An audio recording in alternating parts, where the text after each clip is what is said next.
Et donc pour présenter ce livre, j'ai le plaisir de recevoir les deux co-directeurs de cet ouvrage, qui sont Nicolas Mesetti, qui est à ma droite, et puis César Matina, qui est à mon extrême droite.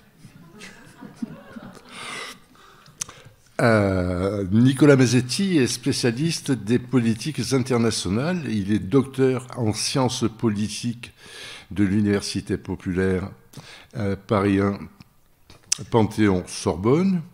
Alors après, tout a changé. J'avais écrit qu'il était rattaché au laboratoire des techniques territoriales et sociétés et membre du Sherpa. Mais en partageant notre déjeuner tout à l'heure, il m'a indiqué qu'il avait changé de structure professionnelle et qu'il travaille maintenant pour une structure qui propose des services aux collectivités, mais il vous en parlera mieux parce que je n'en ai reconnu qu'un seul morceau. Ceci étant, il a rédigé plusieurs livres, dont Le retour des villes dissidentes aux éditions du Puquet en 2018, Marseille, ville du monde, qui a été édité par les éditions Cartala en 2017, Opération culturelle et pouvoir urbain, qui a été édité par les éditions L'Harmattan en 2013.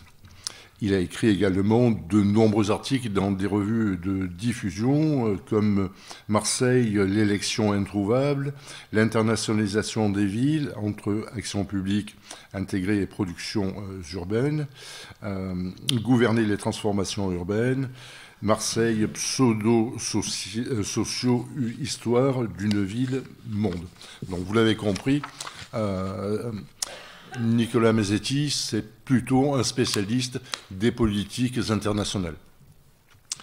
Quant à César Massina, qui est donc celui qui est à l'extrême droite, il est lui également sociologue, docteur en sciences politiques, enseignant-chercheur au Centre méditerranéen de sociologie, de sciences politiques et d'histoire, de manière plus courte, Mésopolis, qui est un laboratoire mixte entre l'université populaire...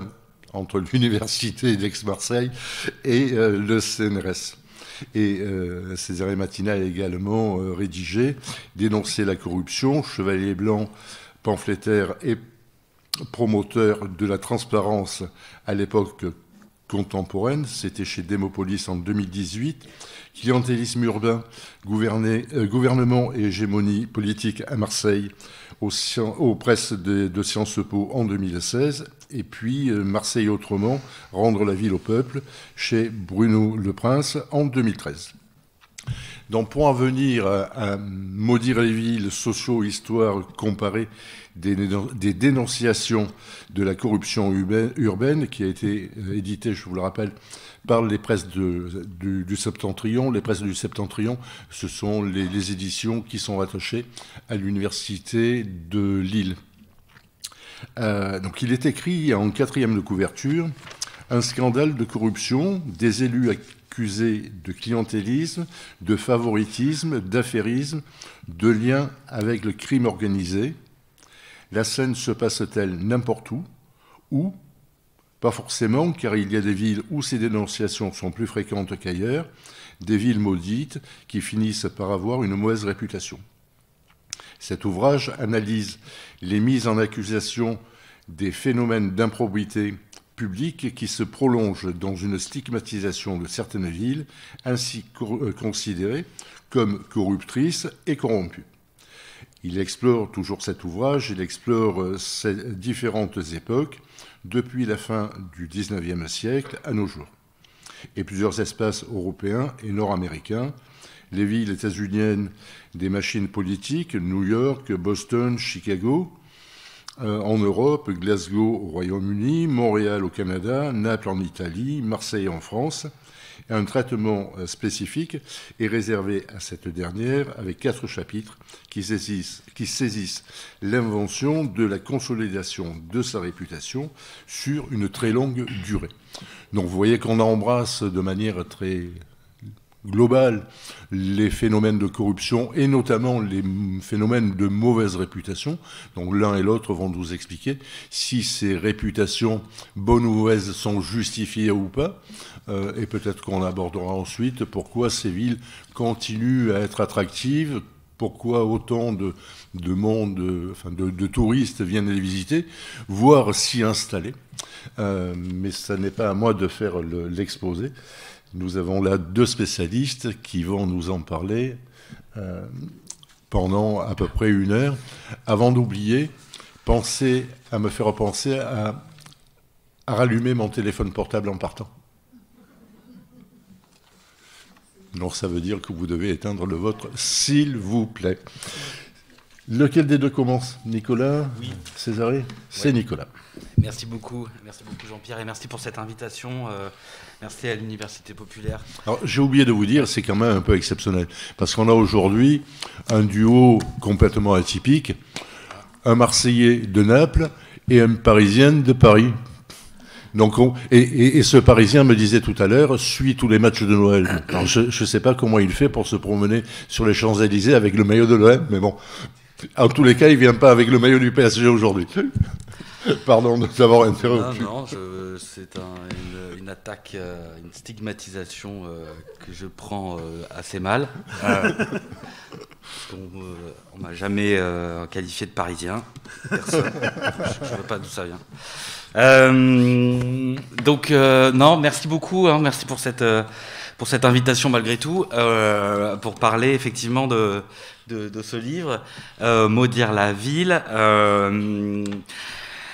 Que j'ai eu le plaisir de co-diriger avec Cesarée et qui effectivement regroupe non pas un attelage de Parisiens, Marseillais, Napolitains, mais plutôt d'un point de vue disciplinaire des historiens. Donc c'est un livre qui est structuré autour d'histoires, des histoires faites par des historiens, mais qui est dirigé donc par un sociologue et un politiste. Parce que moi, je viens plutôt de la sociologie politique et Cesarée de la sociologie. Et du coup, voilà, ça donne déjà un premier ancrage à ce livre, qui est un livre d'histoire et de sociologie politique. Et je pense que c'est important de commencer par ça, sur l'histoire de la mauvaise réputation de certaines villes. Et pour comprendre un petit peu d'où vient cette idée de livre, avant de rentrer un peu dedans et dans le détail de ce qui est raconté, peut-être dire d'où on vient finalement tous les deux, en dehors de nos résidences administratives, qui n'ont pas vraiment d'importance, absolument. On partage d'abord tous les deux Marseille comme terrain de jeu de nos enquêtes, de nos recherches. Et on insiste tous les deux sur ce terme de terrain. Pour nous, Marseille, c'est vraiment un terrain. Et on s'est positionné depuis longtemps contre une tendance d'un certain discours, parfois de journalistes, parfois aussi de sociologues, qui vont considérer cette ville, la ville de Marseille, non pas comme un terrain, mais comme un objet. Et on tient beaucoup à cette distinction. Marseille comme terrain et pas comme objet d'étude. Puisque, et on y reviendra, considérer la ville de Marseille et en fait d'autres villes comme des objets et non pas comme des terrains, eh ben ça pose un certain nombre de problèmes qui renvoient à ce qui est souvent appelé comme étant du localisme. Et je reviendrai sur cette question-là. Et ça explique en fait ce point de départ, ça explique ce projet de livre. Considérer la ville comme un terrain et non comme un objet d'étude. On avait participé tous les deux, il y a plusieurs années maintenant, à un projet de recherche ensemble, avec d'autres collègues, avec des historiens surtout, qui s'intéressaient aux pratiques de corruption d'un point de vue historique et surtout à la dénonciation des pratiques de corruption. Et c'est à cette occasion qu'on avait rencontré un certain nombre de collègues historiens qu'on va retrouver dans le livre. Donc c'est aussi l'histoire un peu de cette fabrique de livres, comme beaucoup de livres de sciences sociales, par des rencontres souvent à l'occasion de projets de recherche collectifs. Et donc le point de départ de ce livre, suite donc à cette recherche qui s'appelait POC à l'époque, politique de la corruption, c'était de reprendre ce fil qu'on avait à propos de la construction et des effets de la réputation extraordinaire de Marseille, d'une part, et puis de creuser la question de la dénonciation de la corruption dans le cas d'espaces urbains. Et ce point de départ, c'était de prendre au sérieux les discours de dénonciation de Marseille. Des discours de dénonciation de Marseille qui sont, et voilà, on est ici à un endroit où je pense qu'on a tous en tête une trame finalement de ce qui constitue la réputation de la ville et qui peuvent se résumer par les points suivants qui sont souvent d'ailleurs cumulatifs. Donc d'abord, c'est une ville mal gérée et des élites politiques incapables. Donc on a l'image en tête, par exemple, des mobilisations sociales consécutives à la catastrophe du 5 novembre, par exemple. Donc c'est une ville mal gérée, des élites politiques incapables, et puis non seulement incapables, mais également corrompues, et mis en cause dans un certain nombre d'affaires. On pense ici à certains procès en cours ou à venir. Et puis on a aussi des élites donc, politiques corrompues, mais qui ne sont finalement que le reflet de la corruption d'un corps social qui, de la petite délinquance jusqu'au grand banditisme, se livre à des actes de violence qui prend parfois la forme de la criminalité organisée. On pense de la mafia des années 30 à la French Connection, en allant jusqu'au règlement de compte entre parrains corses, etc., jusqu'au tableau actuel. Et enfin, pour finir un peu justement ce panorama, on a aussi l'esprit frondeur des habitants, qu'on qualifie parfois de rebelles, mais dont on déplore surtout en fait l'incivilité. Alors je prends peut-être un ton ironique ici, mais on voit bien à l'évocation de cette trame, et c'est presque pas la peine de les illustrer par des exemples, tant ils sont ordinaires et ancrés dans nos imaginaires collectifs, que ces éléments de la trame de la réputation correspondent à la fois à des faits objectifs et en même temps à de puissants stéréotypes qui véhiculent des imaginaires persistants. Des imaginaires persistants qui permettent de combiner ou d'articuler une espèce de tenaille de réputation entre d'un côté des élites corrompues et de l'autre côté un bas peuple en quelque sorte qui serait lui aussi incivil et finalement a une mauvaise réputation qui serait ainsi justifiée.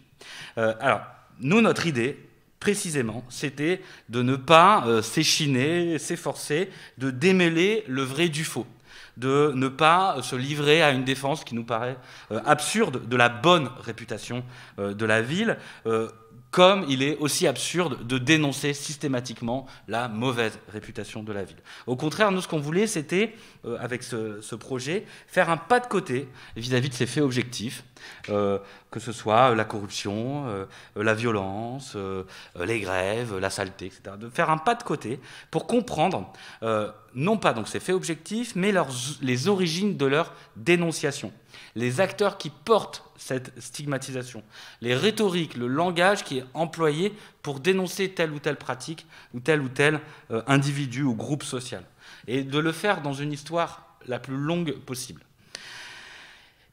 Et l'une des intuitions de départ, au fond, c'était d'observer un glissement entre d'abord la dénonciation d'un certain nombre de stigmates que j'ai commencé à énoncer, mauvaise gestion, corruption, violence, incivilité, d'un glissement de ces stigmates vers la dénonciation de la ville elle-même, qui est érigée non pas seulement comme finalement le lieu où se passe le crime, mais comme le protagoniste principal, comme l'auteur, comme finalement le délinquant en tant que tel, dans une forme de personnification de Marseille, qui est ainsi construite comme un personnage de mauvais polar, au fond. Et dans le discours justement de sens commun, dans un certain nombre d'œuvres de fiction, depuis très longtemps, on peut même le dater historiquement, c'est depuis à peu près les années 30, Marseille, c'est la fille facile, le voyou qui parle fort ou le patron de bar qui exagère. Et ça, on observe une permanence dans ces représentations fictionnelles qu'on retrouve dans le sens commun. Le second parti pris du projet, c'était aussi de sortir du localisme. Alors j'ai un peu annoncé ce terme tout à l'heure. Qu'est-ce que ça veut dire? Ce localisme, c'est ce qu'on appelle entre nous la marseillologie. Je ne sais pas si vous avez déjà entendu parler de ce terme, mais qui renvoie dans le champ scientifique, à une critique, une recension d'un ouvrage qui est très lu à Marseille, qui s'appelle Gouverner Marseille. Peut-être vous l'avez déjà eu entre les mains. Et dans ce livre, on observe une forme de marseillologie, de localisme, au sens où on a des discours qui vont expliquer des spécificités de la ville par la singularité de la ville, dans une espèce d'aporie ou de contradiction, ou en tout cas on a du mal à expliquer du coup les choses, puisque finalement la ville est érigée comme étant exceptionnelle, et les phénomènes qui se passent dans la ville, finalement s'expliquent par eux-mêmes quasiment.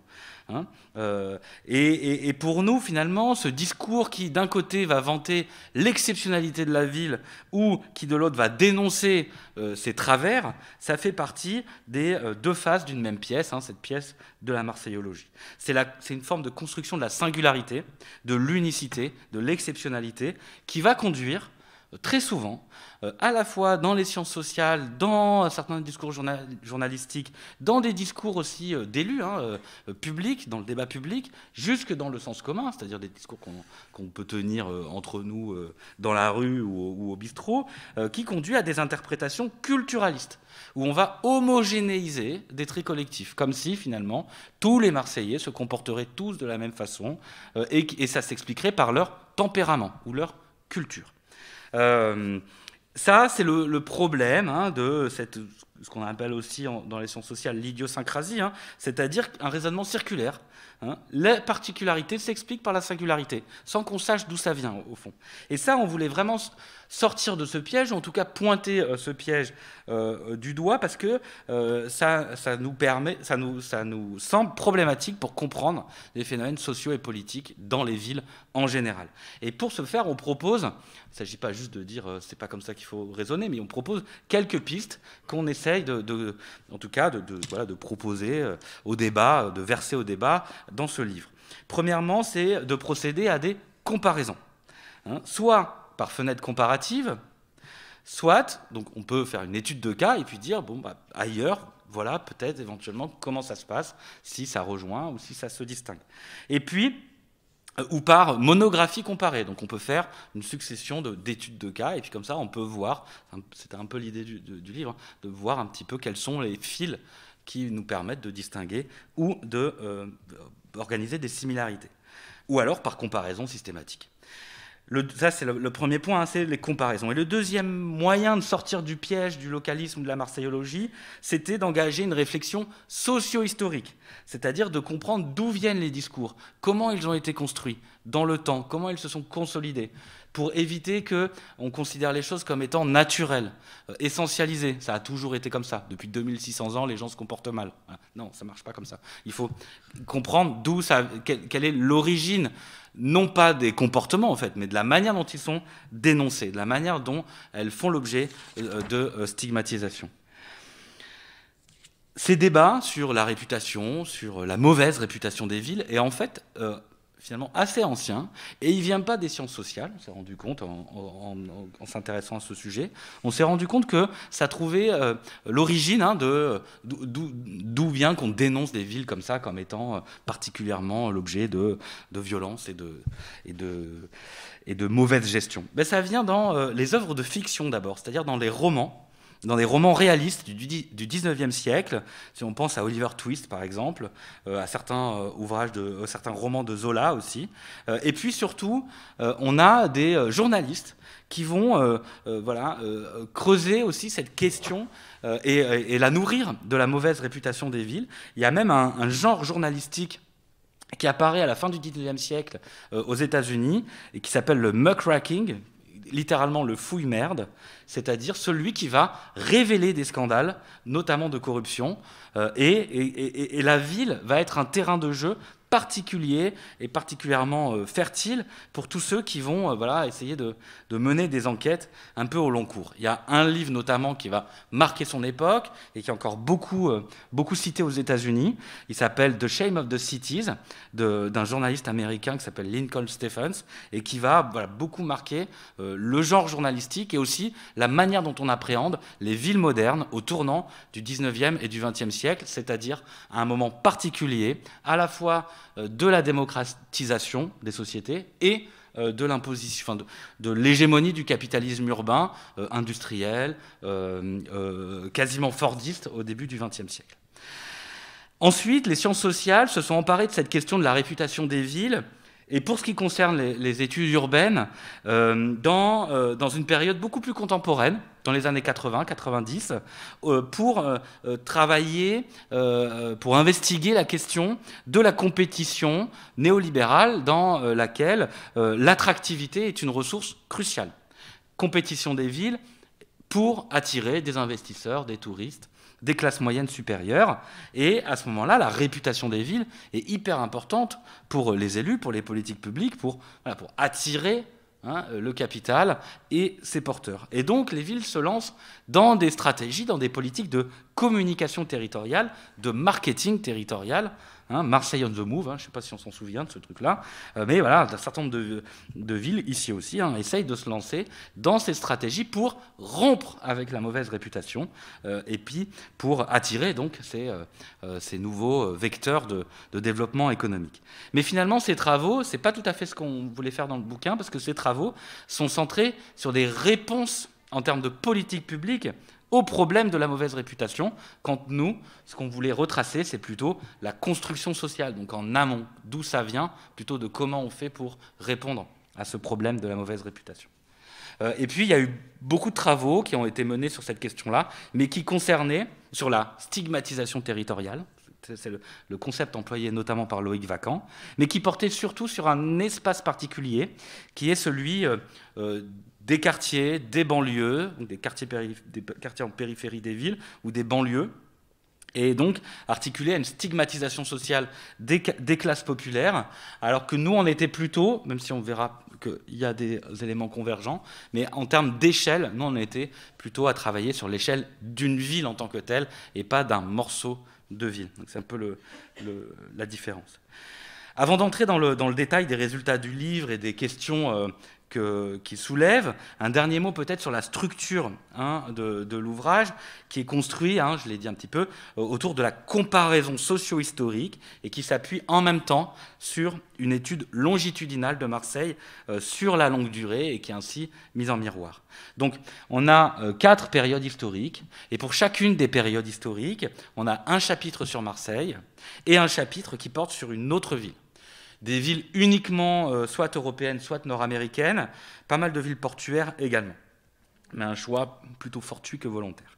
La première période, c'est celle qui va de la fin du 19e au début du 20e siècle, avec un chapitre sur la dénonciation des machines politiques américaines, c'est-à-dire un chapitre sur un certain nombre d'entreprises politiques dans le nord-est états-unien, du côté de Boston, de New York, et puis du Middle West à Chicago, où on a des entrepreneurs politiques qui sont à la fois hyper dominants, les boss dans leur ville, et qui commencent à être dénoncés par un certain nombre justement d'acteurs et de mécanismes, de rhétorique, qui va les pointer du doigt. Et donc ce premier chapitre d'un historien américain qui s'appelle Alan Lessoff.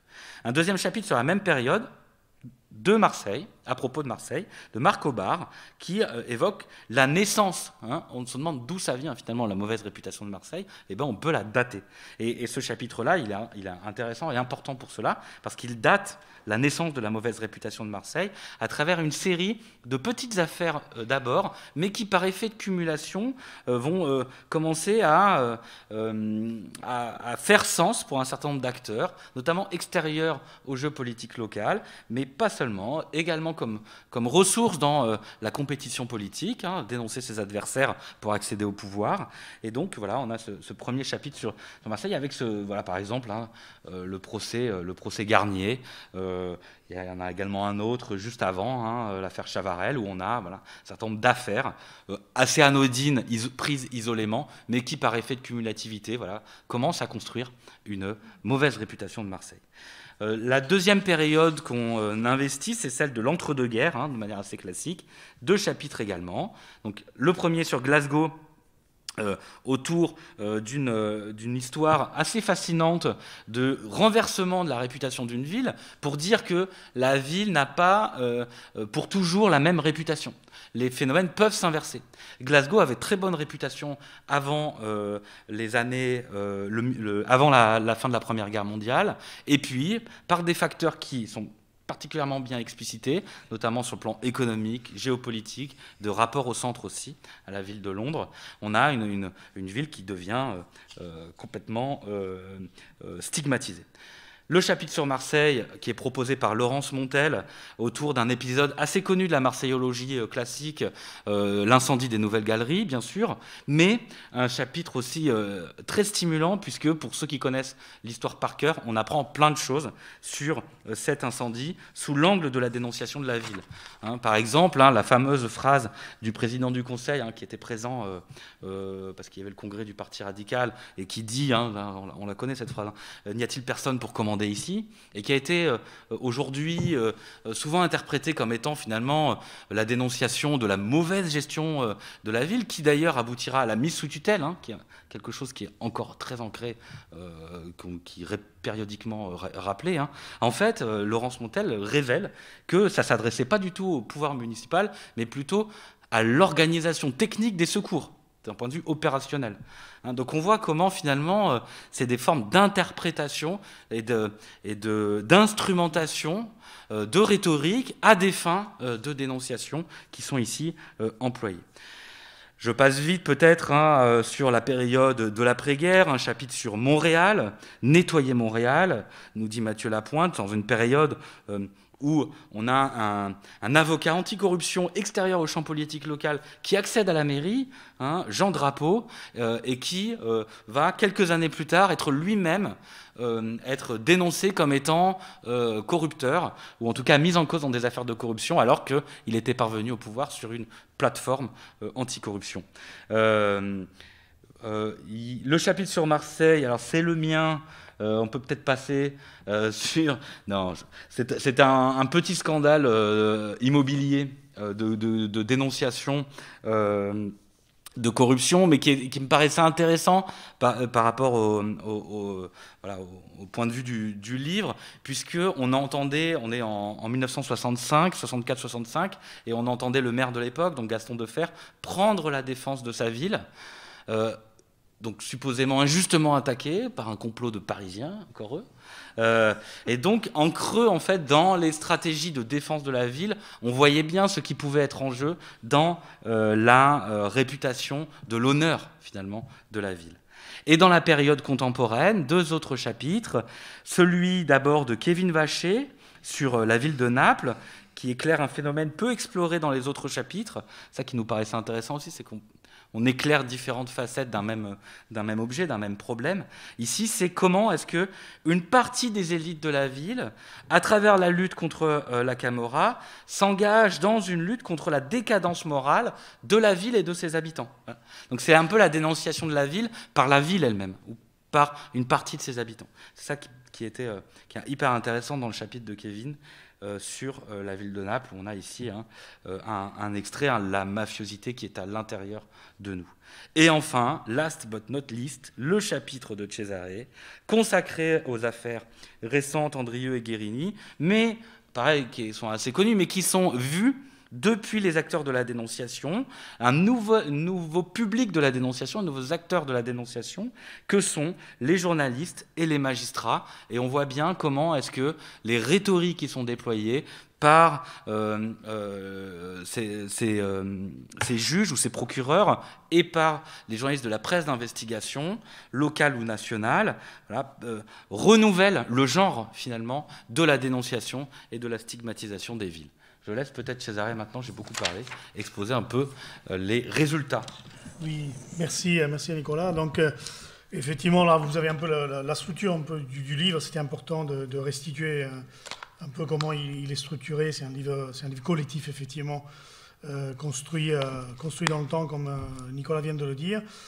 Pour passer un peu à quelles ont été les hypothèses principales et puis les résultats spécifiques, pour ensuite finir un peu sur les perspectives de recherche et les pistes que nous pourrions éventuellement ouvrir par la suite aussi aux retours qui nous ont été faits déjà dans les présentations entre la sortie du livre en septembre dernier et aujourd'hui. J'ai eu pas mal de restitutions à la fois au milieu universitaire, au milieu associatif ou de librairie, par-ci par-là, qui nous confortent dans un certain sens et éventuellement si on pourra aller plus loin là-dessus. Donc des hypothèses transversales, je disais, première chose, ça a été déjà en partie dit, la dénonciation de la corruption urbaine, c'est un processus de long terme, un processus historique qui voit un certain nombre d'acteurs poser des jalons à un moment donné et qui nous permet de sortir de cette naturalisation, de cette essentialisation du culturalisme et qui nous permet d'aller plus loin et de voir quelles ont été dans l'histoire les étapes précises à un moment donné et qui ont été, on en reviendra, les acteurs qui à un moment donné ont posé des paroles, des registres rhétoriques, des actes précis qui font qu'à un moment donné, il y a une cumulativité dans le temps et une accumulation de mauvaises réputations. Il est vrai aussi, il faut dire, une hypothèse qu'on avait, c'est qu'en partant de Marseille par rapport à nos travaux, c'était dit, finalement, en faisant une ouverture internationale, il n'y avait pas que Marseille. Cette histoire de la ville maudite est une banalité à l'international si on pense que chaque pays a son Marseille, avec un certain nombre de répertoires de stigmatisation qui peuvent être proches, similaires ou qui discordants, mais Naples, c'est le champion de la stigmatisation de la part de villes dominantes comme Milan, du point de vue économique. On a travaillé à un moment donné aussi avec des chercheuses roumaines qui montrent que certaines régions de Roumanie sont stigmatisées par le pouvoir central. En Allemagne, il y a aussi des villes plus stigmatisées que d'autres, comme Hambourg par exemple. En Espagne, dans chaque pays, il y a pas mal d'exemples de villes qui sont érigées en villes maudites. Et avec effectivement l'idée d'observer toujours le va-et-vient entre une parole dominante qui s'impose et des territoires qui sont stigmatisés. Donc des résultats qui nous paraissent intéressants et qui sont aussi les résultats un peu des comparaisons qu'on a pu faire une fois que tout avait été écrit, que c'est un processus long. En fait, il y a des choses qui apparaissent aussi en bout de course, on va dire, et qui constituent un peu aussi une conclusion. Il y a une conclusion écrite à la fin par Frédéric Monnier qui soulève tout un certain nombre de points, mais en fait, après, il y a nos conclusions qui sont celles aussi de l'échange dans le débat avec vous, avec le public, avec les présentations dans les présentations qu'on a faites. Donc, d'abord, une malédiction qui est socialement construite, comme disait. La réputation des villes n'est jamais figée une fois pour toutes. Elles ne sont pas maudites pour toujours. Et leur réputation est toujours évolutive et variable. Même si on raisonne qu'à partir du cas de Marseille pour l'instant, même si on a une certaine continuité de la stigmatisation de cette ville à partir de la fin du 19e siècle, jusqu'à nos jours. D'une part, avant les années 1870, la dénonciation de cette ville n'était pas systématique, loin de là. Il y avait même une certaine bonne vision de Marseille par certains côtés. Et donc ça, c'est un aspect. Le deuxième aspect, c'est que même dans la période comprise entre 1880 et 90 et aujourd'hui, il y a des moments d'accalmie de ces registres de dénonciation et de la mauvaise réputation de Marseille. Pendant les années 60, globalement, dans une période de grand développement aussi, de développement démographique, d'un pouvoir politique qui a une certaine continuité, il y a moins de scandales politiques, sauf celui de l'urbaine immobilière dont parlait Nicolas Maisetti, qui était plutôt l'exception à cette époque-là, au niveau de la sortie de scandale. Donc il y a moins de production rhétorique, de stigmatisation et de dénonciation. Et pour les autres villes, c'est clair. L'exemple qu'a fait Glasgow de tout à l'heure, Nicolas, est évident. Une ville pas du tout portée même comme le fleuron du royaume uni dans les années à la fin du 19e, dans les années 10. Et ben, cette réputation change radicalement dans les années 20 et 30, notamment sous la poussée d'une classe ouvrière qui, elle, est du côté de la révolution bolchevique, et donc qui est très fortement stigmatisée, qui crée des violences, notamment au sein de la ville. Il y a des récits magnifiques dans l'article de violences, notamment autour des salles de bar, des cinémas, etc. Et aussi sur fond d'affrontements religieux entre catholiques et protestants. Dans d'autres villes pareilles, Montréal n'a pas été une ville stigmatisée tout le long, et notamment au début du siècle et avant la Deuxième Guerre mondiale. Pour Naples, c'est un peu plus complexe, il y a effectivement plutôt une continuité de temporalité des dénonciations. Donc vous voyez que tout ça, ce n'est pas forcément une condamnation historique et qu'il y a des temporalités qui sont différentes. Et la comparaison avec d'autres villes permet notamment aussi de mettre en perspective Marseille et de voir que les choses ne se passent pas forcément de la même manière ailleurs. Et c'est ça l'ouverture comparative qui nous intéressait. Qu'est-ce qu'on dénonce aussi? Parce que nous, on s'est arrêté à voir un peu quelles sont les cibles aussi de la dénonciation. Qu'est-ce qui est dénoncé derrière toute cette dénonciation généralisée de la ville? C'est souvent une dénonciation des classes populaires qui est pointée. Les villes maudites, toutes ces villes maudites partagent en fait une même présence des quartiers populaires dans l'hypercentre, pensée, réfléchie un peu comme une anomalie. Donc ce qui est dénoncé, ce sont les classes populaires, les groupes sociaux de la ville qui sont essentialisés, rejetés. Donc c'est un peu des constructions de frontières symboliques, morales, qui visent à maintenir un ordre social et urbain entre des classes sociales qui habitent dans certains quartiers et qui sont mis à distance et qui mettent à distance d'autres segments de classes populaires entre un jeu entre le nous et le eux. Donc c'est une logique forte d'exclusion qui est alors effectivement dans ce processus de stigmatisation. Marseille, c'est pas un cas, Naples, c'est pas un cas. Ce sont des villes qui, encore aujourd'hui, ont des classes populaires au centre-ville, ce qui est vu souvent comme une anomalie, comme quelque chose de pas normal.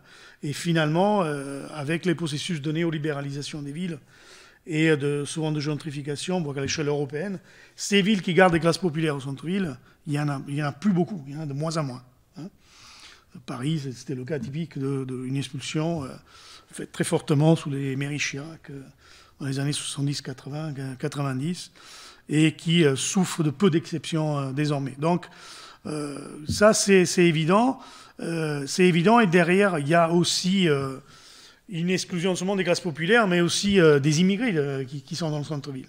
À la fois des circulations de migrants, dans leur présence dans les commerces, et dans le fait qu'ils habitent ces lieux de centre-ville et aussi qu'ils occupent des espaces publics dans le centre-ville. D'autres résultats qu'on avait vus, qu'on a pu constater, c'est que il s'agit là d'acteurs, on retrouve des acteurs, des entrepreneurs de la morale publique dans des constructions de la mauvaise réputation des villes qui sont à la fois des relations externes entre un centre et des périphéries. On en a parlé du rapport entre des villes-centres comme Paris et Marseille, en Italie entre Milan et Naples, et internes aussi, notamment au champ politique, là où souvent les dénonciations sont faites par des milieux, par certains segments de classe politique pour en dénoncer d'autres qui seraient, elles, plutôt corrompues.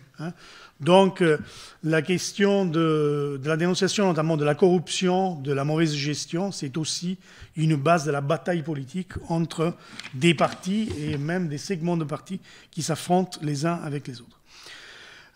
Du coup, il y a plusieurs acteurs qui sont là, on les a vus un peu tout le long, et qui sont les protagonistes aussi de cette dénonciation de ces villes.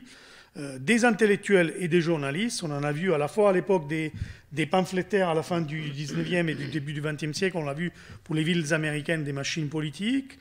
Des journalistes d'enquête qui sont là dans une phase naissante d'un journalisme professionnalisé qui commence à vendre beaucoup de copies dans les années 20-30 et qu'on retrouve un peu tout le long de cette histoire jusqu'à nos jours, en passant par la nouvelle presse Internet qui, par exemple, pour la sortie de certaines affaires dans les années 2000 à Marseille, on pense à l'affaire Guérini, aux affaires Andrieux, ont été les protagonistes de cette nouvelle phase de dénonciation des classes politiques. On pense ici même à des journaux comme Ravi, Marsactu ou Bakchiche qui a dénoncé pour le premier la chute de la maison Guérini déjà en 2008-2009.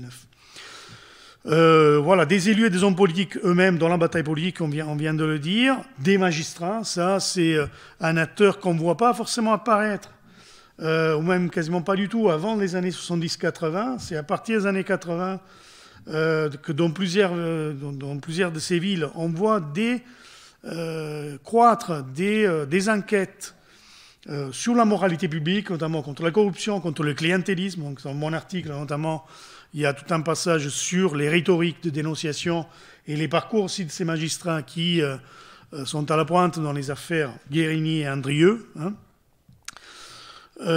Ces magistrats qui peuvent parfois utiliser des langages bien essentialisants. Là, il y a une citation notamment de l'interview du procureur d'Alest, un procureur dans les années 2010 à Marseille, en charge notamment des affaires Andrieux et Guérini. Bon, il y avait plutôt les substituts qui étaient en charge de l'affaire.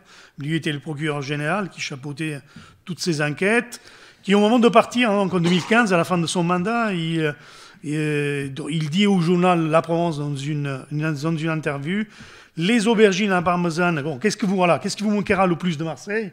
Lui demande le journaliste. Il dit: les aubergines à parmesan de Rose, rue Glandem, et la dorade grillée à l'huile d'olive de la brasserie de l'OM. J'ai trouvé à Marseille des gens intéressants, chaleureux, qui souffrent de l'image que renvoie la ville et ont besoin de changer. Mais c'est aussi aux Marseillais d'abandonner leurs vieux démons, les mauvaises habitudes, les laxismes, les facilités, ce clientélisme synalagmatique qui fait que l'un demande à l'autre: il ne faut pas de contrepartie à une faveur. Il me manquera aussi mes joggings du palais de justice au Prado, aller par la Corniche, retour par le Roucas et la Bonne Mère. C'est aussi agréable que mes joggings au bout de la route des Sanguinaires lorsque j'étais procureur à Ajaccio. C'est étonnant comme les territoires durs, violents, se situent parfois dans des sites exceptionnels, comme la Corse, comme Marseille. Donc vous voyez une espèce de rhétorique qui tend à essentialiser des lieux, dire, comme c'est des lieux très beaux du point de vue naturel, comment se fait-il qu'il y ait une telle violence, qu'il y ait de tels arrangements entre les gens, un clientélisme et une corruption? C'est pas possible. Donc, un langage complètement qui m'avait étonné à l'époque, et qui érige effectivement aussi certains magistrats, comme dans les enquêtes comme Manipolite en Italie auparavant, que j'avais vu, sur lesquelles j'avais en partie enquêté à Naples dans les années 92-94, qui aussi s'érigent en entrepreneurs de morale et utilisent des rhétoriques qui vont au-delà de la rhétorique judiciaire, qui vont dans des langages politiques de dénonciation qui prennent la place dans une moralisation de l'espace public. Cela dit, des suites, des points aveugles aussi de cette enquête qu'il faut pas nier. Pour sortir du cliché, on avait évité le plus possible de mettre des villes du Sud, quelque part. Des villes du Sud, si on veut considérer Naples et Marseille, des villes du Nord ou des villes du Sud, on ne sait pas trop. Mais en tout cas, des villes africaines, des villes latino-américaines, stigmatisées, il y en a évidemment, des villes asiatiques, mais ils n'apparaissent pas dans cette enquête, qui a été faite sous la base, évidemment, toujours des cheminements de connaissances de collègues et d'historiens, comme a dit Nicolas tout à l'heure, qui sont plutôt spécialistes des mondes occidentaux et du nord du monde. Donc, c'est des cas qui manquent et sur lesquels il y aurait peut-être des ouvertures à faire par le futur. On n'a pas respecté la parité de genre, il faut bien le dire.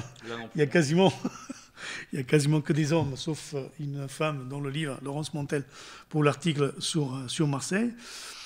La coexistence aussi, à la fois de signaux positifs et négatifs dans la réputation des villes, c'est des choses qu'on a vu paraître vers la fin du parcours. Finalement, même dans des villes très stigmatisées comme Naples et Marseille, on s'aperçoit qu'à partir d'un moment, notamment d'une certaine réévaluation de ces villes, qui est faite surtout dans les années 90, dans les années 2000, autour d'un réenchantement de ces villes du point de vue touristique, du point de vue d'acteurs du secteur immobilier, hein, d'acteurs des politiques urbaines, qui ont besoin aussi de revaloriser ces villes, et ben, on a la construction aussi d'un discours positif, hein, sous le Marseille de la diversité culturelle, sous le Marseille du cosmopolitisme.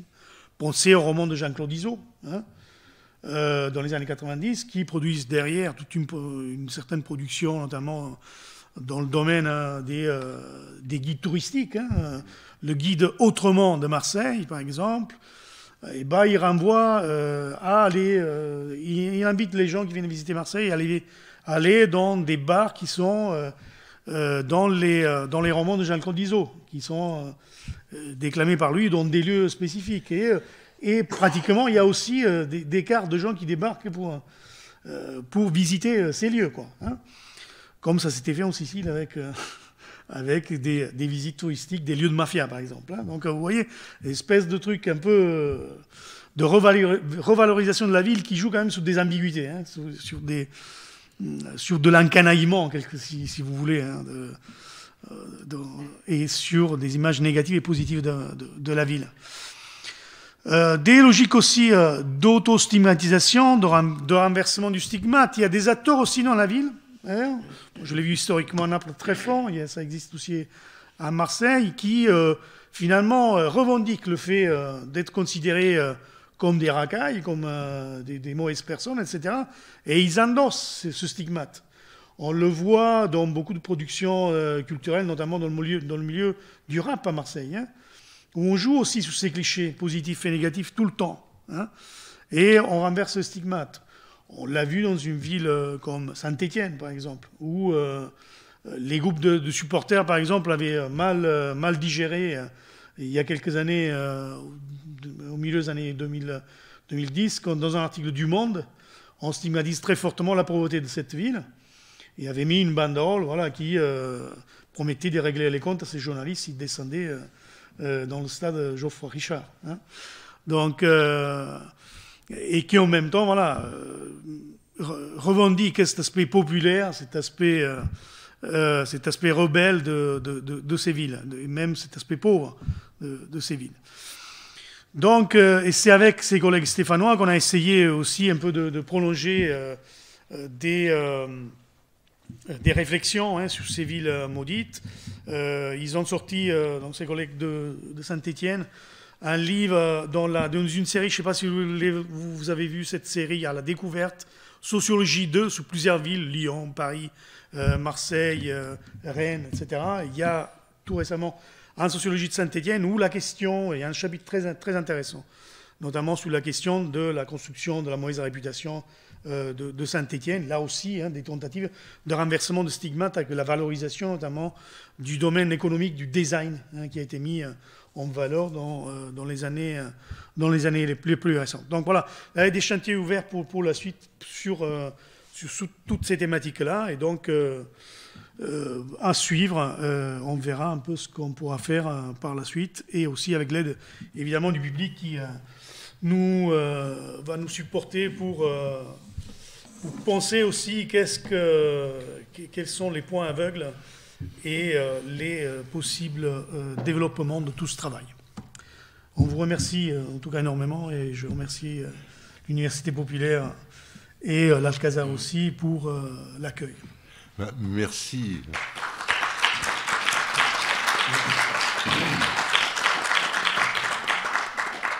Bon, habituellement, je sollicite les applaudissements. Aujourd'hui, même pas la peine. Moi, j'aimerais bien savoir ce que vous pensez, vous. Est-ce que Marseille est une ville maudite? Est-ce que Marseille a une mauvaise réputation? Est-ce que, pour vous, cette mauvaise réputation est justifiée ou pas? Attends, pour l'instant, j'interpelle tout le monde, et après tu peux répondre, s'il te plaît. Je suis né à la Cabucelle. La Cabucelle, ça se situe entre les abattoirs, enfin les anciens abattoirs et les Arnavaux.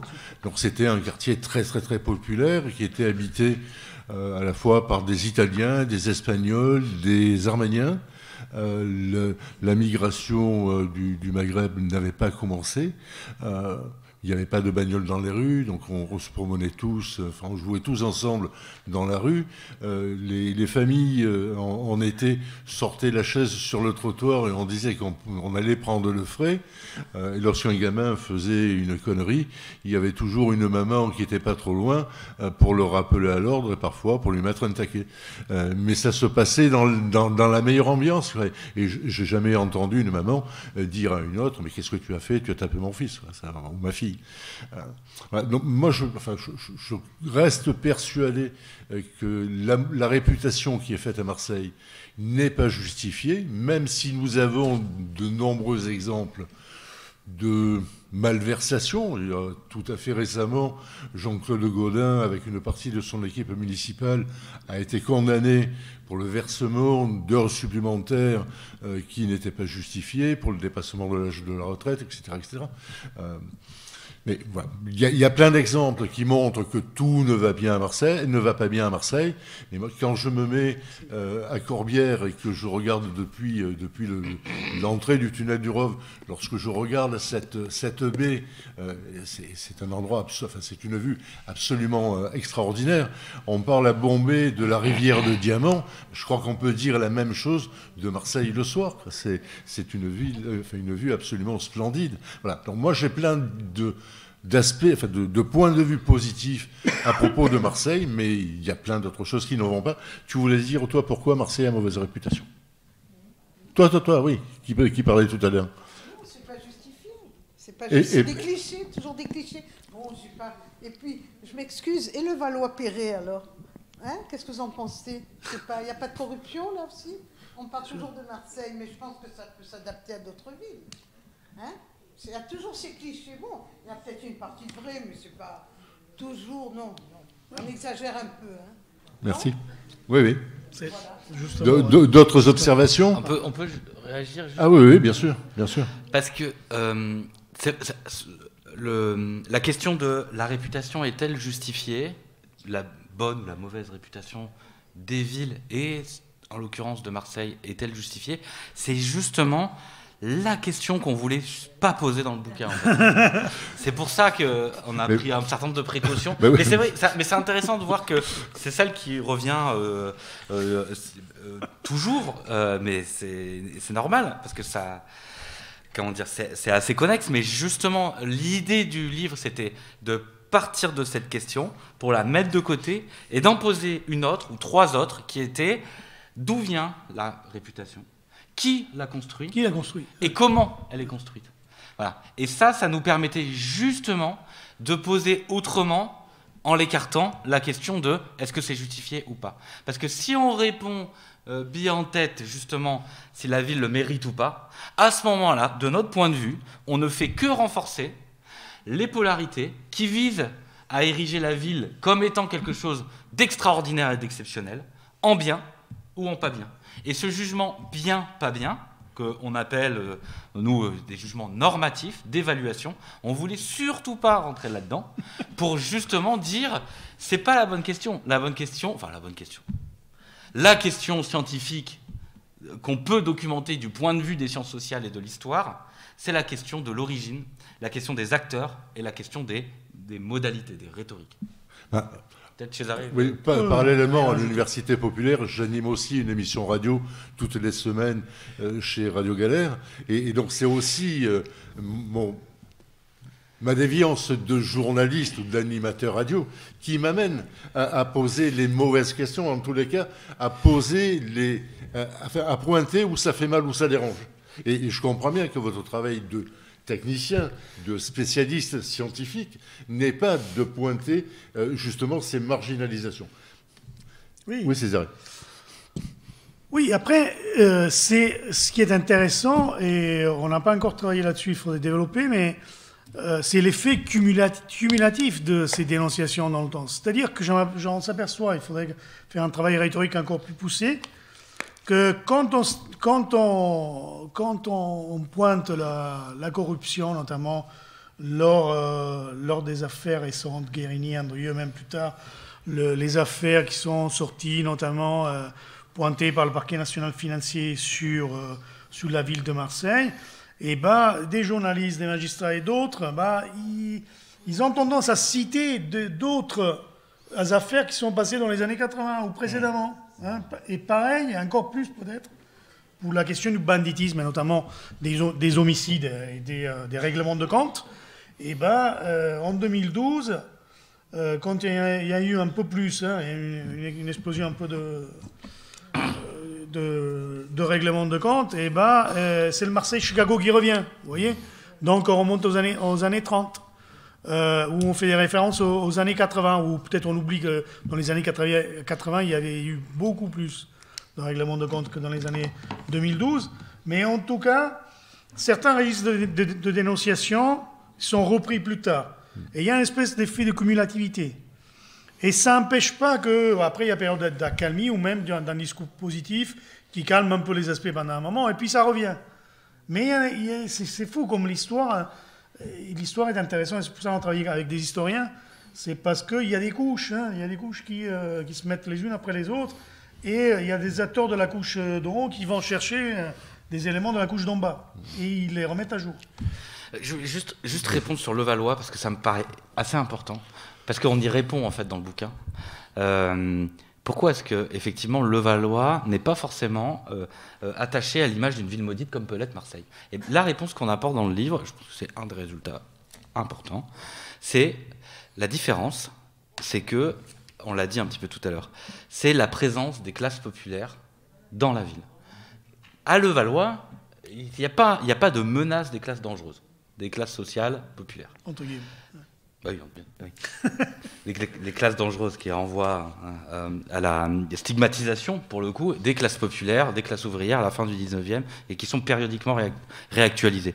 Donc ce qu'on dénonce quand on dénonce la ville, c'est les classes populaires. Et pourquoi, du coup, Levallois n'est pas dénoncé au même titre que d'autres villes maudites?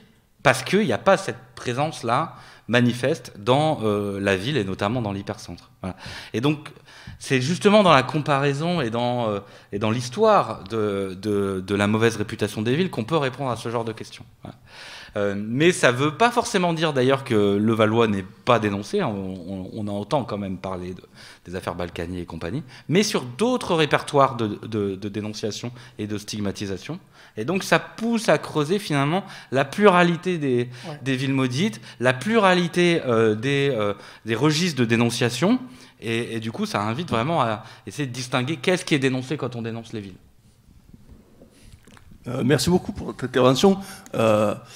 C'est marrant parce que on célèbre le 20e anniversaire de la mort de Pierre Bourdieu, et en vous écoutant, j'ai l'impression de retrouver les analyses de Bourdieu sur le néolibéralisme qui faisait dans contre-feu, et aussi sur la construction du savoir objectif. Pour le cas qui nous occupe aujourd'hui, en fait, ce que vous pointez du doigt, c'est la réputation comme un enjeu d'appropriation bureaucratique au sein des villes et au sein des institutions comme les États, etc. etc. Donc c'est devenu un enjeu d'accaparement du pouvoir au sein des villes. Et ce n'est rien de plus que ça. De même que Bourdieu, à la fin des années 90, disait que au fond, il y a une fausse opposition en parlant du néolibéralisme. Il disait qu'il y avait une fausse opposition entre l'État et le marché, et que cette opposition, elle visait à mobiliser l'opinion publique en faveur de la main droite de l'État, c'est-à-dire la bureaucratie proche des marchés financiers, et en défaveur de la main gauche de l'État, et celle qui était proche de l'État social. Et j'ai l'impression que c'est la même chose pour la réputation, c'est-à-dire qu'elle vise à mobiliser la population contre une certaine frange de l'appareil bureaucratique, et en faveur, qui est plutôt proche du peuple, et en faveur d'une autre frange de l'appareil bureaucratique qui est connectée au marché financier, qui est connectée à la mondialisation, qui est connecté au néolibéralisme, et qui est connecté à un certain nombre d'intérêts qui sont contraires aux classes populaires. Et donc ça, c'était mon premier point. Et mon deuxième point est lié à ce premier point, c'est-à-dire que la phraséologie qui est employée dans ce qui est très intéressant, c'est la phraséologie de la culturalisation, l'essentialisation, etc. Et j'ai l'impression de retrouver un article, vous avez cité Loïc Vacan en début d'intervention, j'ai l'impression de retrouver un article écrit par Pierre Bourdieu et Loïc Vacan au début des années 2000 sur la phraséologie du néolibéralisme. Et dans l'idiome néolibéral, on utilise énormément le terme de culturalisation, d'identité qui préexisterait ad vitam aeternam à toute, etc. Il y a un primat de la culture qui est fondamental lorsqu'on étudie le néolibéralisme comme stratégie d'effacement des enjeux de lutte de classe. Voilà. Merci. Merci beaucoup. Ouais, merci beaucoup pour cette réflexion. Je ne sais pas si ça nécessite une réponse, parce que ce n'est pas vraiment une question, mais ça rejoint absolument en effet le projet le point de départ. En fait, effectivement, vous avez bien identifié la manière dont on mobilise Loïc Vacan et notamment son concept de stigmatisation territoriale, nous plutôt pour l'élargir à l'échelle de la ville, mais finalement pour reboucler sur cette idée effectivement que vous mentionnez à la fin, sur les questions à la fois de culturalisme et en fait de rapport de pouvoir entre groupes sociaux et de rappel à l'ordre en fait et de remise de frontières sociales en fait pour distinguer le nous du eux quand on dénonce les villes ou la ville. Et effectivement, la réputation, entre guillemets, devient, est érigée, construite comme des enjeux de pouvoir. Comme des enjeux de pouvoir qui se négocient, qui sont inégalement répartis et qui sont l'objet de lutte. Absolument. Alors, on peut le voir à plusieurs niveaux. On peut le voir effectivement au niveau des luttes politiques, c'est-à-dire pour l'accès aux fonctions électives. La réputation, là, clairement sert à décrédibiliser des adversaires ou à obtenir des formes de ressources de légitimation pour dire moi je suis plus propre qu'eux. Ça c'est clair dans 2 chapitres au moins, mais peut-être j'en oublie, dans le chapitre de Marc Aubard sur le Marseille du début du XXe siècle. Le maire intègre, le maire était pas du tout éclaboussé par des affaires de corruption qui éclaboussaient tous les autres, et du coup ça le permettait de rester dans le jeu. Et puis Jean Drapeau à Montréal, je l'ai dit déjà, comment quelqu'un d'extérieur arrive à devenir insider parce que sur une plateforme électorale de lutte contre la corruption. Qui lui sera retourné après contre lui. Donc ça, c'est du point de vue, comme on dit, de la politique, c'est-à-dire de la compétition électorale. Et puis du point de vue des politiques publiques aussi.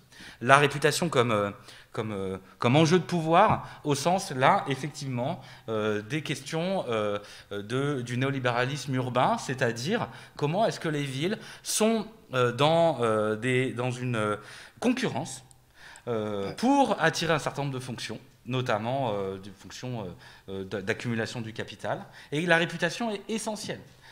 Pourquoi est-ce qu'on fait Euroméditerranée ?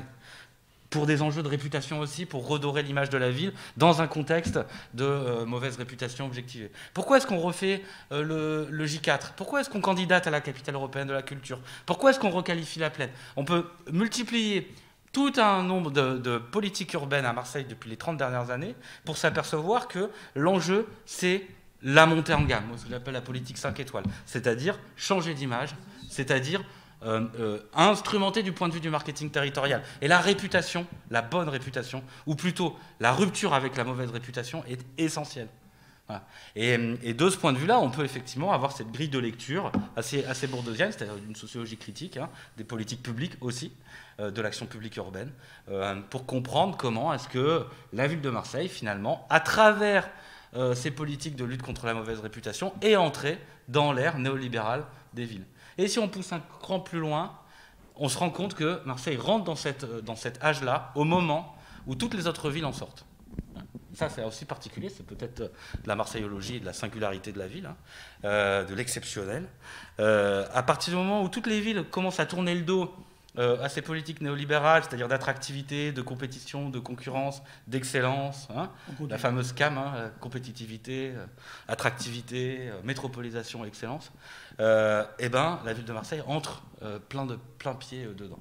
Donc c'est assez intéressant ce jeu de décalage, de mimétisme et de distinction. Tu voulais justement ajouter, effectivement, on défense une porte ouverte, on est sur une approche très constructiviste, très clairement constructiviste. avec l'idée voilà, qu'il y a des acteurs à un moment donné qui posent des jalons pour qu'il y ait la construction de mauvaise réputation. Là, il n'y a pas de souci, on est en ligne avec... des fois, on a même tendance à... Tellement que c'est ancré en nous, une certaine pensée bourdieusienne, même pas à trop le citer dans le livre, il y a quelque chose, mais presque ça coule de source en quelque sorte. Donc on est effectivement très largement là-dedans. Il me semble qu'un point central au départ, historique, c'est que la culture urbaine en France est de tradition romaine.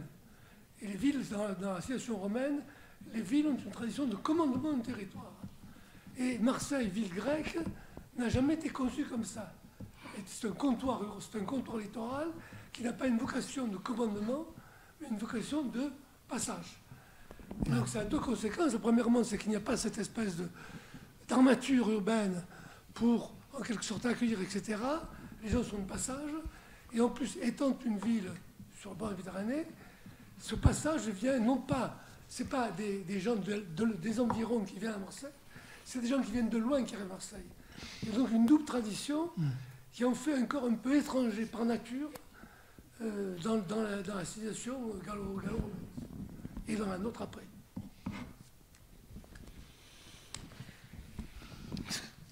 Oui, non, oui, effectivement. Hein, on a parlé aussi du fait qu'il y a dans nos villes...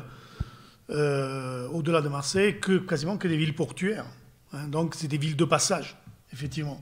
Des villes où arrivent des populations qui ne sont pas forcément en ligne à certains moments historiques avec des populations qui sont déjà là. Des populations de passage, des populations qui sont aussi dans des trafics différents et variés, qui parfois illégaux, etc. Et donc des villes qui se prêtent aussi très, très fortement à une stigmatisation de la part d'un certain nombre de segments sociaux de ces mêmes villes. Donc c'est évident. Ouais. Attends, tu vas avoir un micro, ce sera plus facile. Sinon, on ne t'entend pas. Après, il y aura une question. Oui, merci Bérangère.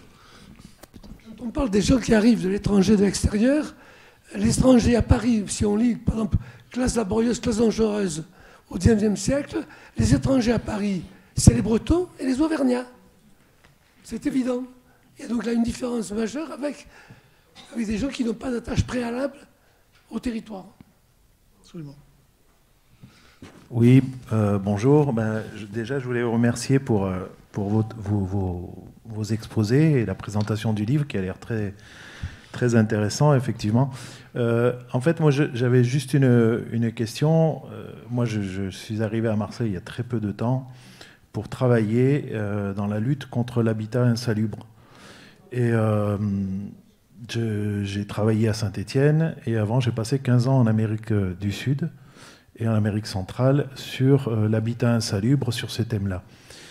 Et le titre m'interpelle et j'aurais voulu vous poser une question, en fait, sur comment vous êtes arrivé à ce titre, parce que maudire, c'est la malédiction, c'est parler mal d'eux.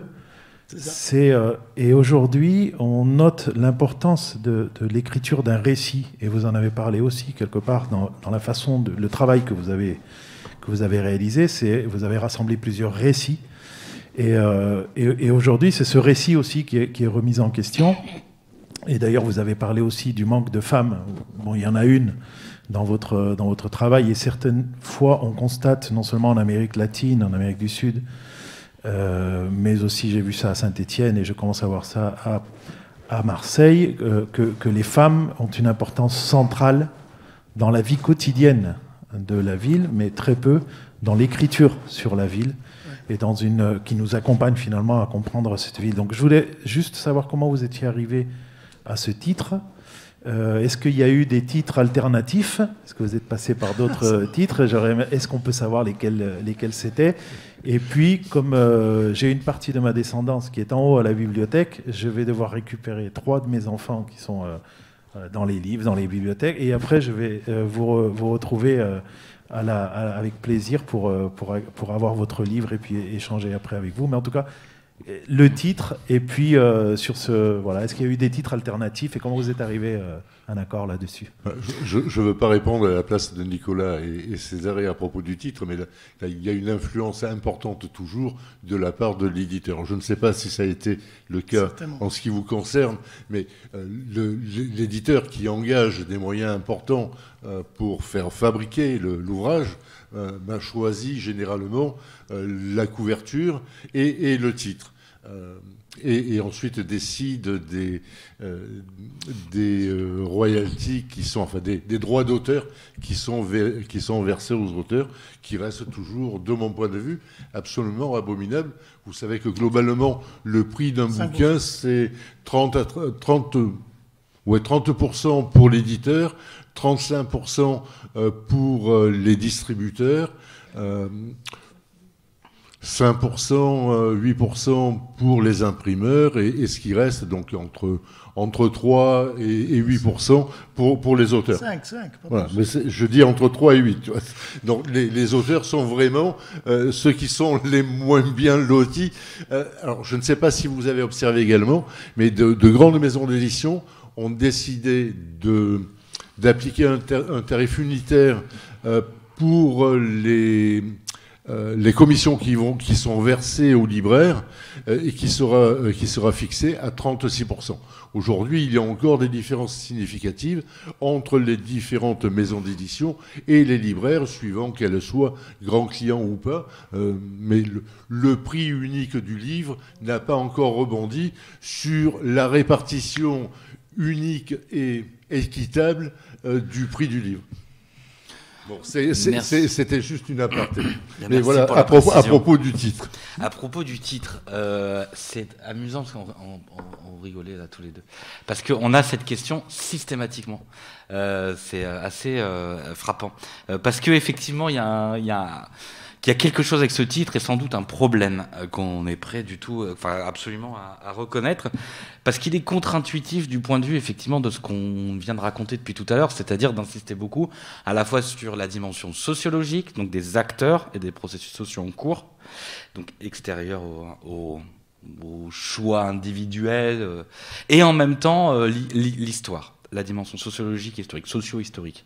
Et maudire, la malédiction, c'est bien quelque chose qui est absolument pas sociologique, quelque chose qui est pas du tout historique, c'est-à-dire quelque chose qui a toujours été là, qui est presque anthropologique, voire religieux. Hein, la malédiction, c'est quelque chose qui renvoie à la religion.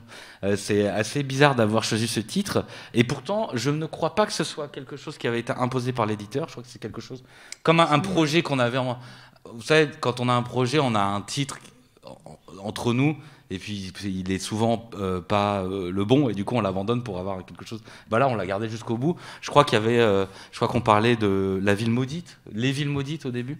Et puis on a le verbe quand même permet d'indiquer quand même une espèce d'action. Donc là, quand même, ça donne un peu de chair. Et je me souviens d'une des présentations qu'on avait faites à la Maison méditerranéenne des sciences de l'homme, en compagnie de Frédéric Monnier, qui a signé la conclusion et qui a accompagné ce projet depuis le début, et qui avait fourni une réponse formidable de justification et de défense du titre, que j'ai plus du tout en tête, mais je vous la livre quand même. Voilà. Donc voilà, c'est effectivement, je sais pas si Césarée, tu vas vouloir dire quelque chose, mais effectivement, maudire la ville est quelque chose d'un peu contre-intuitif par rapport au projet, mais on l'aime bien quand même. Ouais, livre constructiviste, comme on disait tout à l'heure, donc l'idée de mettre en avant une action. Hein. Il y a des gens qui contribuent à la création de cette mauvaise réputation des villes, qui maudissent la ville. Donc le verbe maudire, il est là, et il faut l'entendre plus comme dire mal de, que malédiction au sens religieux, quelque part. Hein, donc c'est plutôt... Hein, c'est dire mal de la ville. Quoi. Ouais. Et ça me fait penser aussi au monument pacifiste. Avec le petit garçon qui tend le poing comme sur la couverture et qui dit « maudite soit la guerre ». Il y a quelque chose d'une espèce de... On jette la malédiction dans la ville, mais c'est l'idée quand même d'une action, voilà, du constructivisme qu'on évoquait. Et après, les éditeurs, ils adorent des titres avec des verbes, par exemple, ils adorent ça. Je ne sais pas pourquoi, je ne sais pas. Et... C'est juste parce que c'est marketing. Peut-être un moins... Ouais, mais non, peut-être mon point d'interrogation, non, on ne se l'est jamais posé ça comme titre. Qu'est-ce qu'il y avait comme titre au départ? J'ai oublié, en fait. J'ai oublié. Ouais, le sous-titre allait de soi. Hein, je pense que là, on n'a pas beaucoup bougé. C'est la histoire comparée des dénonciations, dans le sens de plusieurs types de dénonciations, et plusieurs registres rhétoriques de dénonciation de la corruption urbaine. Donc, il faut savoir que le projet, je complète juste, le projet, il part plutôt de gens, et c'est dans le livre avec les historiens qu'on a vu tout à l'heure, celui-là, Dénoncer la corruption, c'est plutôt la dénonciation, dans un premier temps, des phénomènes de corruption et de moralité publique. La réflexion part de là, pour s'apercevoir très vite, quand on a eu les articles des collègues, que souvent il y a un glissement, on l'a dit, Nicolas l'a dit, le glissement de ces élites politiques qui sont dénoncées vers la ville tout entière. Donc voilà, le cheminement, il est celui-là. Moi, par exemple, je viens du travail sur le clientélisme politique, sous Marseille, où j'ai travaillé sur les pratiques concrètes du clientélisme, des échanges entre élus et électeurs de logements sociaux, tout ce que vous connaissez très bien. Donc, il y a un cheminement qui s'est fait dans le temps, c'est-à-dire que moi, à un moment donné, j'ai effectivement la question de la dénonciation du clientélisme se croise à l'analyse des faits concrets, des faits objectifs. Hein. Et les deux sont très fortement entremêlés. Donc, c'est comme ça que j'ai dérivé, on a dérivé ensemble sur ça. Et Nicolas, effectivement, à partir de la question de la construction des politiques internationales des villes, donc dans lesquelles la question de la construction de l'image va avec, forcément, quoi. Déjà, je voudrais dire que je ne regrette pas d'être venu à la conférence, très intéressant. Magnifique. Merci. Parce que nous avons reçu des leçons. D'ailleurs, la remarque de ce monsieur tout à l'heure était très pertinente par rapport à la sociologie et au néolibéralisme. Pour simplifier mon intervention, la rendre la plus courte possible, j'ai envie aussi de m'associer aux deux remarques qui ont été faites, la vôtre par rapport à Levallois-Perret. Et j'en profite, donc le premier point, pour m'adresser directement à M. Maizotti, après votre introduction, qui était très pertinente. Vous étiez en train d'ailleurs d'aborder l'aspect psychologique par rapport au titre choisi. Le titre n'est pas, entre guillemets, accrocheur, mais maudire. Monsieur Maizotti, il se trouve que je suis né à Paris. Ça ne fait que 15 ans que je vis à Marseille. J'ai fait toute ma carrière d'enseignant à Paris. Est-ce que nous nous sentons, comment dirais-je, autorisés l'un et l'autre, et nous ne sommes pas nécessairement les seuls d'ailleurs, parisiens ou comme franciliens ou banlieusards, dans la salle. Ce que je veux dire, c'est que je voudrais juste lier avec oui, parce que Paris, rappelez-vous, le trou des Halles... Pardon, il faut vraiment que je présente des excuses à Nicolas pour avoir dit qu'il est parisien. Alors, je m'exprime mal. Ce que je veux dire, je ne me sens pas, si j'ai choisi de passer ma retraite, j'aimerais bien assister à une conférence à Paris où on remettrait en question le centralisme général d'organisation de la France. Je crois que c'est François Mitterrand en 81 qui a voulu la décentralisation. Vous avez abordé d'ailleurs les problèmes d'urbanisme. On pourrait peut-être concernant le poids des marchés publics. Il faudrait qu'on sorte aussi de Paris-Lyon-Marseille. Vous êtes mieux qualifié que moi pour nous éclairer sur qui a été à l'origine, pas nécessairement uniquement Giscard et Chirac, de la désignation de ces trois villes sur le mode de scrutin. Très vite... Gaston Defferre.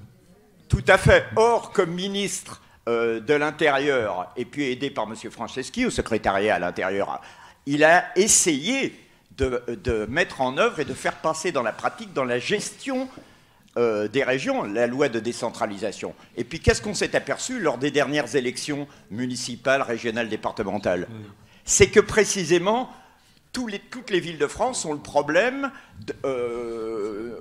Dupont-Aignan aussi a sorti un livre, Où va le pognon? C'est-à-dire que...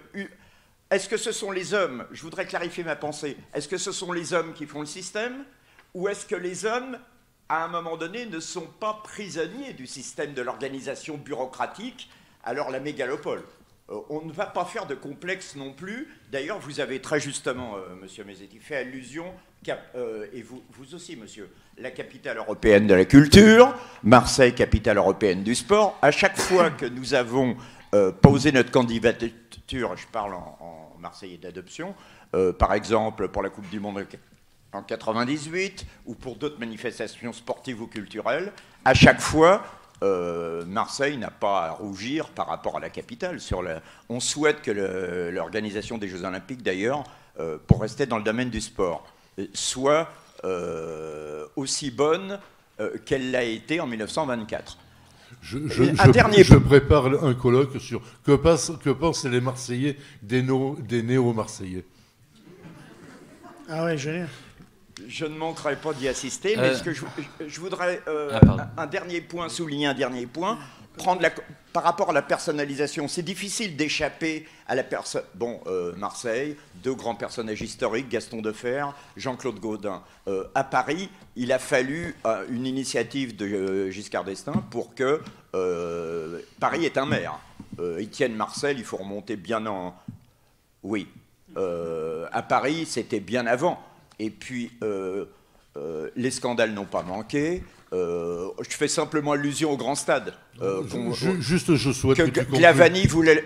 J'ai interrompu personne. Non, mais que tu conclues parce qu'il y a d'autres personnes qui souhaitent aussi s'exprimer.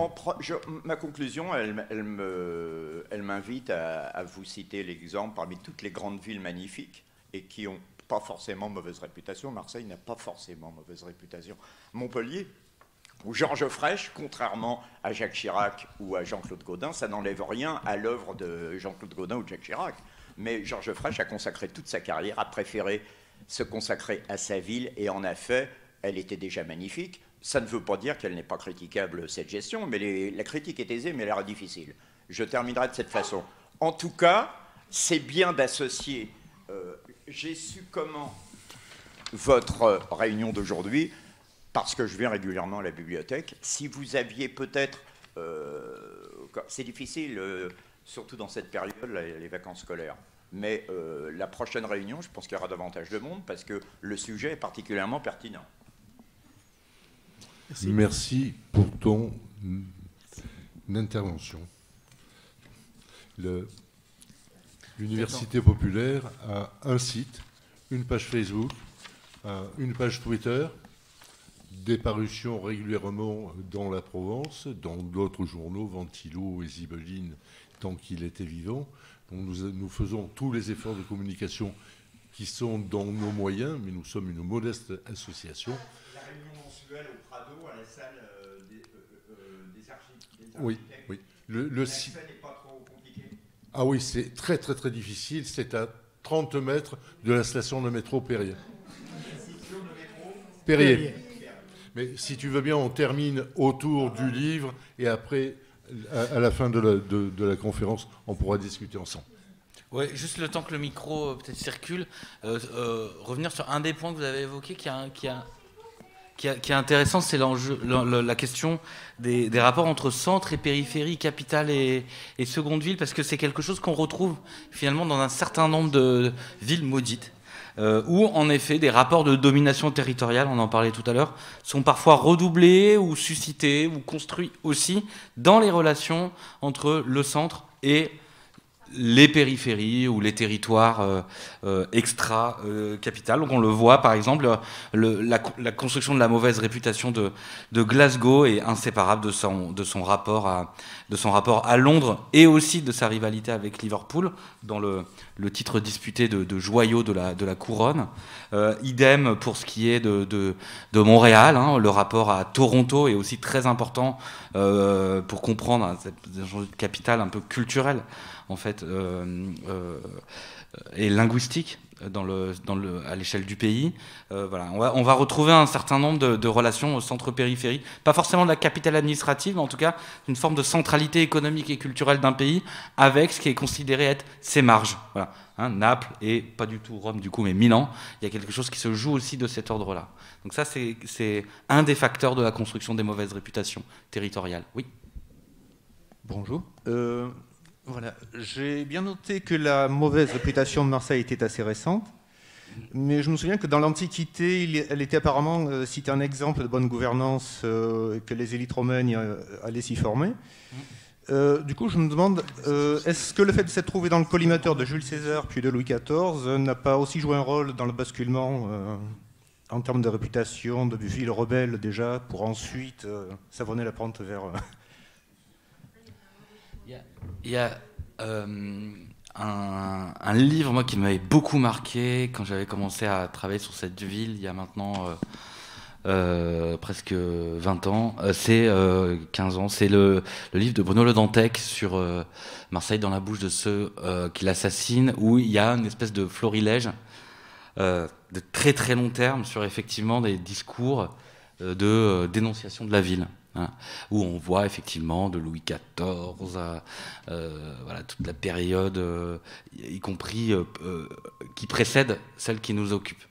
Voilà, ça, c'est quelque chose qui interroge. Alors, on n'est pas forcément des anthropologues de la réputation de la ville, pour le coup. C'est plutôt une démarche historique ici, ou socio-historique, et comparée.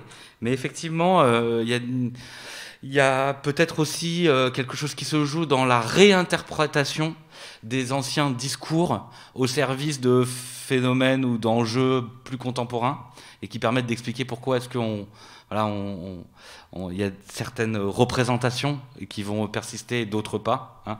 Et ce qui est sûr, c'est que au XIXe siècle, Marseille n'a pas du tout mauvaise réputation, bien au contraire, mais a plutôt une réputation de ville un peu exotique, dans une forme d'orientalisme, où ce qui se passe à Marseille n'est pas quelque chose d'ordinaire, mais c'est quelque chose de plutôt sympathique et exotique, voilà, curieux.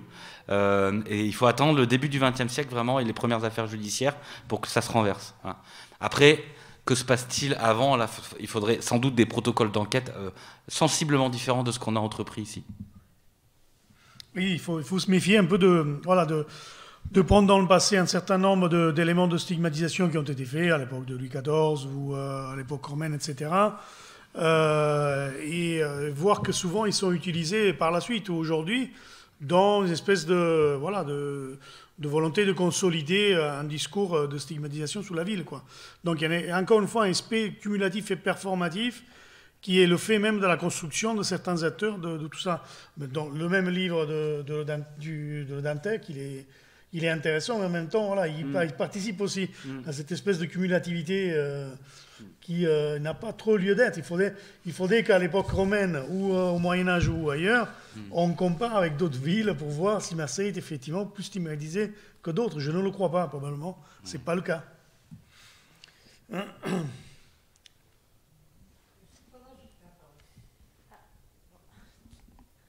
Alors, pardonnez-moi, je n'ai pas pu assister au précédent échange parce que malheureusement, le fait que j'ai pu arriver assez en retard. Moi, ce qui m'interpelle, me questionne, c'est... je suis marseillaise depuis le début des années 80. Je me considère maintenant comme marseillaise parce que ça fait quand même quelques années que j'ai mon principal établissement et que je suis citoyenne contribuable de cette ville. J'ai même travaillé pour cette ville, donc je me considère pleinement comme marseillaise, bien que étant de la France du Nord-Ouest. En tout état de cause, lorsque je suis arrivée, Marseille était dans le creux de la vague. Elle perdait à peu près 10 à 12 000 habitants par an.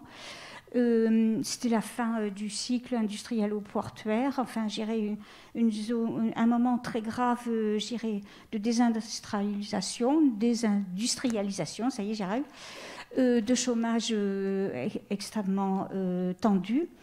Et petit à petit, elle a retrouvé un petit peu, elle a remonté un petit peu à flot. Alors, il y a eu pour ça, je dirais, la décision gouvernementale exceptionnelle d'Euromed, quand même, qui a été, je dirais, un moment facteur, déterminant, me semble-t-il, et surtout dans la considération de Marseille en luttant pour ce qui était à ce moment-là le mot d'ordre du Marseille bashing, excusez-moi ce néologisme anglophone.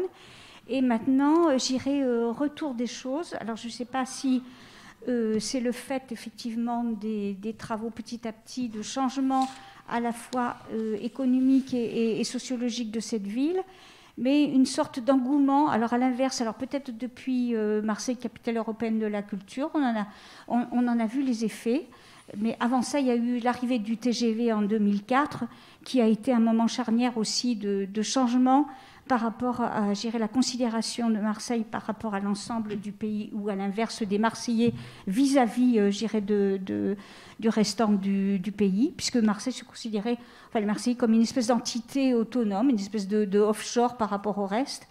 Et donc moi, ce qui m'interpelle, c'est cette relative rapidité de changement entre le dénigrement systématique de cette ville, y compris avec tous les maux sociaux qu'on lui connaît, et cet engouement presque qui fait de Marseille une ville, j'irais, enfin presque à la mode. On parle même de, je sais pas, de movida marseillaise par rapport à ce qui était, j'irais, 20 ans avant, lorsque j'arrivais, entre guillemets, le désert culturel de Marseille, alors que c'est une ville qui est un bouillon de culture extraordinaire, où n'importe quel, j'irais, spécialiste en toute discipline confondue peut y trouver matière à recherche et à travail pour toute sa vie, pratiquement. Donc voilà, je voulais vous interpeller là-dessus, le pourquoi et le comment de ce revirement relativement rapide, donc dans la considération d'une part des Marseillais vis-à-vis de l'autre, quel qu'il soit, et à l'inverse, donc, et notamment par rapport, je dirais, aux autorités nationales, hein, par rapport à ce qui est le restant de la France, cette considération de Marseille. Ce qui nous a appris ce livre et l'écriture collective de ce livre, et là aussi les débats qu'on a eus, c'est jamais des processus de revirement d'une situation à l'autre. C'est toujours une coexistence de différentes situations. C'est-à-dire que, je l'ai dit tout à l'heure, il y a une forte revalorisation de Marseille, de l'image de Marseille à la fin des années 90. Autour, voilà, une ville intéressante, Jean-Claude Izzo, le cosmopolitisme, il y a eu pas mal de choses. Vous vous souvenez quand même d'une grosse manifestation Marseille, sur la Mars Céleste en 2000, il y avait quand même 300-400 000 personnes. C'était à l'époque du premier mandat Gaudin, où quand même le discours était un peu différent de ce qui a été par la suite, quoi, hein, une espèce de discours de conciliation qui fonctionnait aussi dans le sens de la revalorisation de la ville. L'arrivée du TGV était là, hein, dans ces années-là, dans les années 2000. Donc vous voyez que le discours de revalorisation, en même temps, il coexiste avec un discours de stigmatisation qui est toujours là. Hein. Voilà, il faut intégrer le fait qu'il y a des acteurs différents, des intérêts différents qui coexistent. Donc maintenant, on a tout le discours sur le Marseille Hype, sur les Parisiens qui sont arrivés avec la crise du Covid et qui découvrent, c'est magnifique, etc. L'émission le quotidien de Barthez, c'est ça? Barthez qui fait toute une tirade sur les bonnes choses à Marseille, en défendant Marseille par rapport à la stigmatisation qu'elle subit. Donc tous ces processus s'imbriquent les uns avec les autres. Et demain, il peut y avoir un nouveau retour de bâton avec une très forte stigmatisation, etc. Mais c'est vrai qu'on voit des choses qui se stabilisent dans ce sens-là. Naples, par exemple, c'est une ville très systématiquement stigmatisée, mais il y a un nouveau maire de gauche qui s'installe, Bassolino, en 93. On parle de renaissance napolitaine, il y a une reprise notamment du tourisme dans la ville, etc. Il y a eu des crises très fortes par la suite, des homicides de Camorre, la crise des poubelles dans les rues en 2008-2009. Ça n'a pas empêché le fait que le tourisme il continue d'y être. Il s'est installé. Ça s'est installé de quelque sorte, malgré la mauvaise réputation. Et donc, vous voyez que ces choses coexistent tout le temps. Et il y a des va-et-vient. Il faut savoir qui dénonce, qui est dénoncé et avec quelle rhétorique. À chaque fois, il faut vraiment rentrer dans la machine précisément. Ouais, juste pour compléter, je suis complètement d'accord évidemment avec Cesare. Et pour compléter, rentrer un peu dans la contradiction justement, parce qu'on arrive presque à la fin, donc on peut peut-être. Effectivement, il n'y a pas revirement, mais il y a coexistence entre la mauvaise réputation, le bashing et le le hype, le buzz et la movida. Et en même temps, il y a quand même des moments où il y a revirement. Et c'est là la difficulté, je trouve, à identifier à quel moment ça bascule. On a beaucoup parlé, enfin moi on a beaucoup parlé de Glasgow. Là, il y a clairement un revirement. On a beaucoup dit que c'était des phénomènes historiques, historicisés, c'est-à-dire qui sont pas là pour toujours et en tout lieu et en tout temps, mais qui peuvent susciter des évolutions et donc, par hypothèse, des ruptures, des bifurcations. Est-ce qu'on est dans un moment de bifurcation ou est-ce qu'on est dans un moment de continuité ou en tout cas de changement rapide qui masque des profonds changements. Typiquement, hein, l'arrivée t'en as parlé Jean-Pierre, les néo-arrivants, hein, les venants. Hein, j'aime bien cette expression, des venants. Est-ce que c'est quelque chose de durable ou est-ce que c'est pas quelque chose qu'on entend depuis 30 ans, en fait, des gens qui arrivent et puis en fait qui repartent avec un solde qui finalement est pas si positif ou négatif, c'est-à-dire qui est assez égal. Donc c'est difficile en fait de voir au moment où il y a des changements un peu rapides et un peu spectaculaires, l'augmentation des prix, les nouveaux restaurants qui ouvrent, qu'est-ce qu'il y a de plus profond comme c'est pas facile. Et j'ajoute un deuxième élément à la fois de contradiction et de complexité, c'est que effectivement ce qui a été dit, la mauvaise réputation des villes est parfois une ressource d'attractivité. On le sait par exemple sur l'urbex, c'est-à-dire le tourisme des villes en déclin. Hein. À Détroit, il y a des gens qui viennent de très loin pour visiter les ruines de Détroit, hein. Comme on va visiter les ruines de Tchernobyl, enfin avant tout ça. Comme on va et on peut se demander quoi, le capital mauvaise réputation des villes. Hein. C'est-à-dire comment est-ce que le bashing peut être une source de voilà, quand on vient s'installer à Marseille, on vient aussi parce qu'il y a des papiers gras par terre et que les gens, ils parlent fort. Donc, il y a ça qui se joue. Donc, comment on fait avec, hein, et en termes de marketing territorial, c'est quelque chose qui a beaucoup interrogé et les réponses n'ont pas été forcément, pour l'instant, très stimulantes, mais c'est quelque chose qui a beaucoup... Est-ce qu'on joue sur le côté rebelle de la ville? La municipalité précédente, elle avait ça sur le bureau et elle a toujours voulu refuser ça, en disant non, on ne va pas... quand même vendre le côté rebelle. Mais il y a des intentions qu'on voit, je l'ai vu sur une publicité en anglais sur le MUSEM, hein, Marseille rebelle. Hein. C'est quelque chose qui est toujours un peu présent. Comment est-ce qu'on joue comme capital, comme ressource, sur des facteurs qui, intuitivement, peuvent paraître comme étant stigmatisants? La ressource du stigmate, ça c'est quelque chose qui n'a pas encore été poussé à la fois du point de vue des politiques de marketing territorial, mais aussi finalement dans le chantier de recherche qu'on est en train d'explorer. Je suis toujours satisfait lorsque des entrants, des arrivants, comme les appelle Nicolas, des venants, ou des venants, c'est Adrien Bels, s'installe à Marseille, souhaite y rester, et j'ai entendu vos remarques de satisfaction, et croyez-moi, ça vraiment, ça me fait chaud au cœur. Et pour terminer, le site France Délinquance, en 2021, indique Paris au premier rang des villes les plus dangereuses de France. Bordeaux, au premier rang des villes où le risque de se faire cambrioler est le plus important en France, toujours en 2021. Ce qui montre bien ce que vous venez d'indiquer. Il y a plein d'idées qui restent ancrées, qui vont, qui viennent, et il n'empêche que Marseille continue à attirer toujours énormément de touristes.